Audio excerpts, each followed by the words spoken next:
In today's video, I'm going to teach you how to add Fibonacci in cTrader. Fibonacci tools help you quickly map potential support and resistance zones based on the size of a prior move. They're especially useful for spotting areas where price might pause, pull back, or reverse. Let's walk through the process clearly, step by step, so you can use it with confidence. Start by opening a chart for the market you want to analyze. Pick the symbol and time frame you plan to trade, and zoom in enough to see recent swing highs and lows clearly. Precision matters here, because your starting and ending points determine how accurate the levels will be. Next, look for the Instruments toolbar, which is usually positioned along the side of the chart.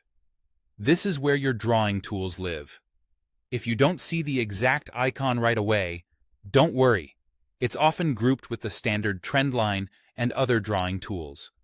Hover your mouse over the trend line button to expand the toolset. You'll see options like Fibonacci Retracement, Fibonacci Fan, and Fibonacci Expansion. For measuring pullbacks within a single move, the one you want is Fibonacci Retracement. Click Fibonacci Retracement to activate it. Now, move to the chart itself. Click once at the starting point of the trend, sometimes called the swing point. A swing low is the lowest point before price pushes up. A swing high is the highest point before price turns down.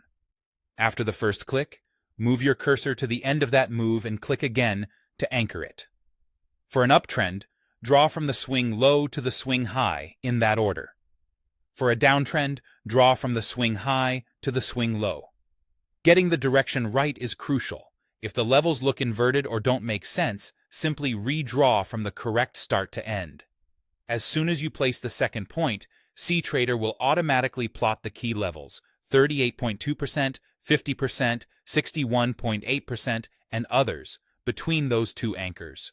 These horizontal lines represent potential retracement zones where price may react. A quick tip: if the levels feel off, zoom in and drag either anchor to the exact wick of the swing. Small adjustments can make a big difference. Use these levels as a framework for planning entries, stops, or targets, always in combination with your broader analysis. That's all there is to adding Fibonacci in cTrader. Choose the tool, anchor it from the correct swing points, and let the platform map the retracement levels for you.